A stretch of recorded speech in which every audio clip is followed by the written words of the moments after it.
जरा सोचो, अगर एक शाओलिन मॉन्क एक आम स्कूल में पढ़ने लगे, क्या हालत होगी बाकी बच्चों की। कुछ ऐसा ही होता है हमारी आज की कहानी में। कहानी की शुरुआत होती है ली नाम के एक लड़के से, जो एक शाओलिन गुरुकुल में कुंफू सीखता था। वो जन्म से ही यहाँ पर ट्रेनिंग ले रहा था। एक दिन ली गुरुकुल के मंदिर में गया और माफी मांगी, क्योंकि अब जो वो करने वाला है वो शायद सही नहीं होगा। उसी वक्त एक योद्धा ने साइड से उस पर हमला कर दिया। अचानक हमले से ली चौंक गया, लेकिन उसने जैसे तैसे वार का सामना किया। योद्धा ने उसे दीवार पर फेंक दिया, लेकिन ली कूदकर वापस आ गया। उसने हवा में ही योद्धा के सीने पर वार किए और कुछ ही पलों में उसे हरा दिया। इसके बाद बारी आई एक तलवारबाज योद्धा की। ली ने उसे भी अपनी काबिलियत से धूल चटा दी। इसके बाद वो तीसरे योद्धा की ओर बढ़ा। हालांकि वो योद्धा ध्यान में बैठा था, लेकिन फिर भी ली के आने की आहट सुनकर उसने अपनी माला शीशे में दे मारी, जिससे ली की आंखें चौंधिया गई। अगले ही पल में उसने ली को उठाकर जमीन पर पटक दिया। योद्धा बस जीतने ही वाला था कि ली फिसल कर बच गया और फिर दोनों में जबरदस्त लड़ाई शुरू हो गई। अंत में जीत ली की ही हुई। फिर वो मंदिर में सर झुकाकर बाहर चला गया। गुरुकुल के टीचर ने उसे बताया कि परीक्षा में उसने सबसे ज्यादा हुनर दिखाया है, इसलिए उसे शहर के नए स्कूल में जाने का मौका मिलेगा। शहर में वो 3 लोगों के परिवार के साथ रहेगा, जिसमें 2 बच्चे और एक उनका पिता है। वो आदमी दरअसल एक साइंटिस्ट है जो गुरुकुल के टीचर को जानता था। इसके बाद ली नए शहर की ओर रवाना हो गया। नए स्कूल में एक 15 साल का लड़का फैंग था, जो टाइकोंडो का खिलाड़ी था। उसकी छोटी बहन शैन शैन अपने भाई से बेहद प्यार करती थी। स्कूल के टाइकोंडो क्लब को लैन संभालती थी। वो फैंग के मुकाबले देखकर उसे उसकी कमियां बताती थी, ताकि वो और बेहतर हो सके। लैन का भाई तो एक नंबर का पेटू था। उसे हर वक्त खाने के सिवा कुछ नहीं सूझता था। वो चारों अच्छे दोस्त थे और आसपास ही रहते थे। दरअसल ली लैन के घर ही रहने आने वाला था। उनके पिता डॉक्टर हैन कड़ी मेहनत से काम में जुटे थे।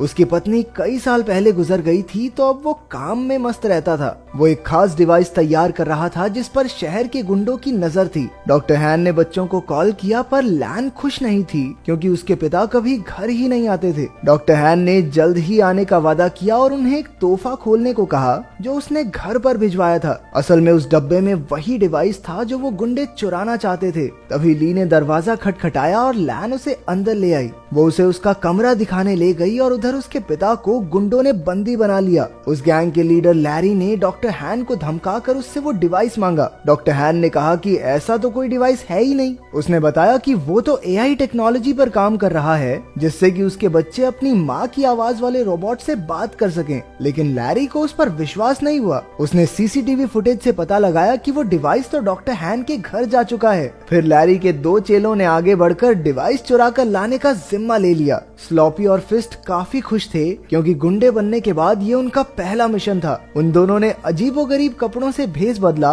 और लैन के घर के बाहर जाकर खड़े हो गए। उनमें से एक ने रात को अंदर घुसने का फैसला किया, लेकिन फिर दूसरा कहने लगा कि बच्चों ने स्कूल चले ही जाना है, दिन में चुरा लेंगे भाई, क्या हो गया। घर में ली नए शहर के तौर तरीके सीख रहा था। उसने लैन को टाइकोंडो मैच देखते हुए देखा, तो उसे भी ये खेल दिलचस्प लगा। रात को जब वो ध्यान में बैठा, तो यू की वीडियो गेम की वजह से उन दोनों में बहस छिड़ गई। लेकिन जल्द ही दोनों मिलकर वीडियो गेम का मजा उठाने लगे। उधर लैन ने अपने कमरे में जब वो तोहफे का डिब्बा खोला, तो उसमें एक पांडा की चेन निकली। वो नहीं जानती थी कि दरअसल ये पांडा वो पेन ड्राइव है, जिसके पीछे वो गुंडे कब से पड़े हैं। जब लैन ने बटन दबाया, तो पांडा ने उसे पासवर्ड रखने को कहा। तभी लैन ने कहा कि कैसा पासवर्ड, और अनजाने में यही पासवर्ड सेट हो गया। फिर पांडा को ऑन करने पर उसे पता चला कि उसमें उसकी माँ की आर्टिफिशियल इंटेलिजेंस वाली आवाज है। अगली सुबह ली यू और लैन के साथ स्कूल के पहले दिन के लिए निकल पड़ा। उन दोनों गुंडों ने बच्चों को बाहर जाते देखा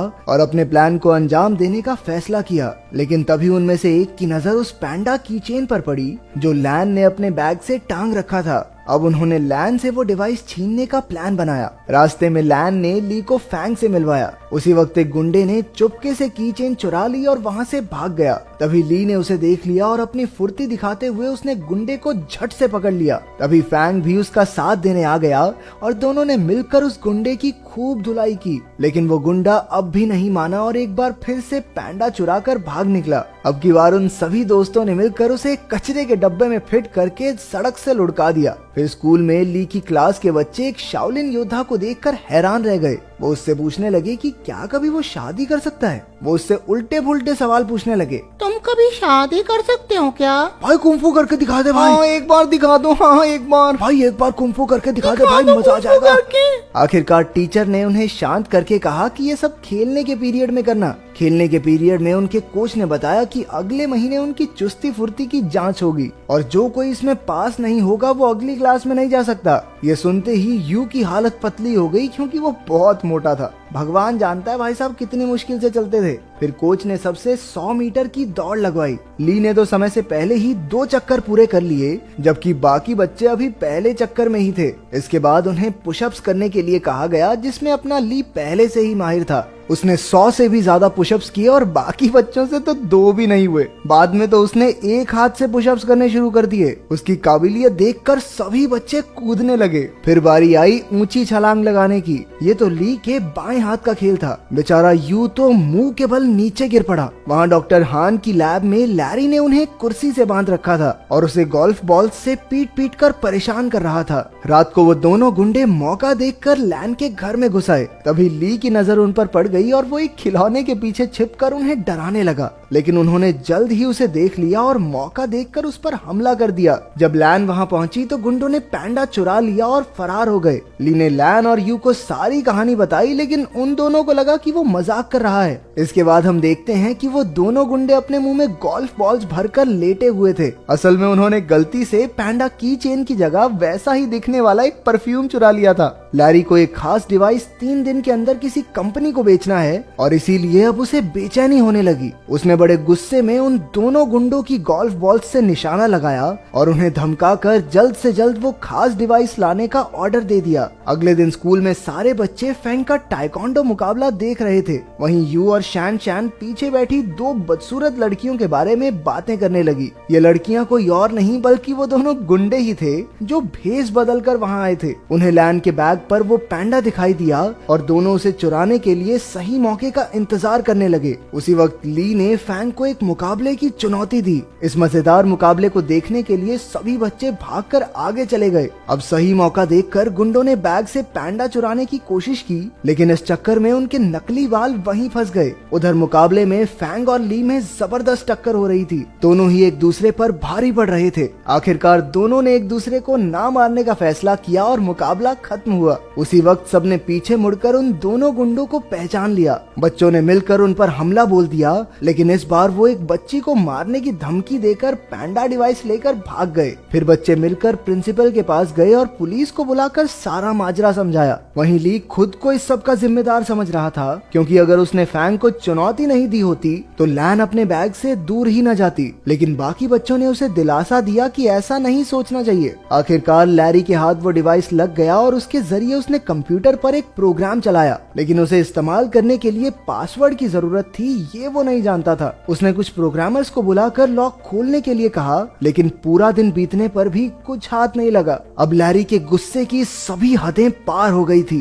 तभी उसने डॉक्टर हैन के फोन पर उसकी बेटी का मैसेज देखा। लैन चाहती थी कि उसके पिता उसके जन्मदिन के लिए कल घर आ जाएं। लैरी ने डॉक्टर हान की तरफ से कल पार्टी में पहुंचने का वादा कर दिया। अगले दिन लैन और उसके दोस्त जन्मदिन की पार्टी की तैयारी कर रहे थे। बाकी सब लैन को घर में अकेला छोड़कर उसके लिए तोहफे लेने गए। तभी लैन को उसके पिता का मैसेज मिला कि वो घर के बाहर आ गया है, लेकिन जैसे ही वो बाहर निकली उसे किसी ने अगवा कर लिया और गाड़ी में डालकर ले गया। उसी वक्त ली और उसके दोस्तों ने लैन को वैन में देखा और अपनी साइकिल्स लेकर उसका पीछा करने लगे। अंत में सब डॉक्टर हान की लैब में पहुंचे और लैन को ढूंढने लगे। वहीं लैरी और उसके बिजनेस पार्टनर में बहस छिड़ी हुई थी, क्योंकि लैरी उस खास डिवाइस को कल बेचने वाला था, लेकिन अब तक उसे उसका पासवर्ड तो पता नहीं। अब लैरी गुस्से में लैन के गले पर चाकू रखकर उससे पासवर्ड पूछने लगा। लैन ने जवाब दिया, कैसा पासवर्ड? और उसी वक्त वो प्रोग्राम चालू हो गया। बाहर शुरुआत वाले दोनों गुंडे अड्डे की रखवाली कर रहे थे। ली और फैंग ने उन पर हमला करके उन्हें कुछ ही पलों में चित कर दिया, लेकिन इसके बाद उनका सामना हुआ लैरी के आदमी ब्रैडली से। वो भी एक खतरनाक फाइटर था, इसलिए ली और फैंग मिलकर भी उसे हरा नहीं पा रहे थे। अंदर लैब में लैरी की डील पक्की होने ही वाली थी कि उसी वक्त यू ने आकर चुपके से अपनी बहन और पिता को रिहा कर दिया। ली ने भी वहां पहुंचकर गुंडों का मुकाबला किया। उसी वक्त लैरी पेन ड्राइव वाला बैग लेकर बाहर की ओर भागा, लेकिन डॉक्टर हान, यू और लैन ने मिलकर उसकी धुलाई कर दी। ली एक बार फिर से ब्रैडली के साथ मुकाबला करने में फैंग का साथ देने पहुंच गया। आखिरकार वो दोनों मिलकर उसे हराने में कामयाब हो गए। अंत में पुलिस भी वहां पहुंच गई और सारे गुंडों को पकड़ लिया। बाद में ली और यू को उनकी बहादुरी के लिए प्रिंसिपल ने मेडल दिए।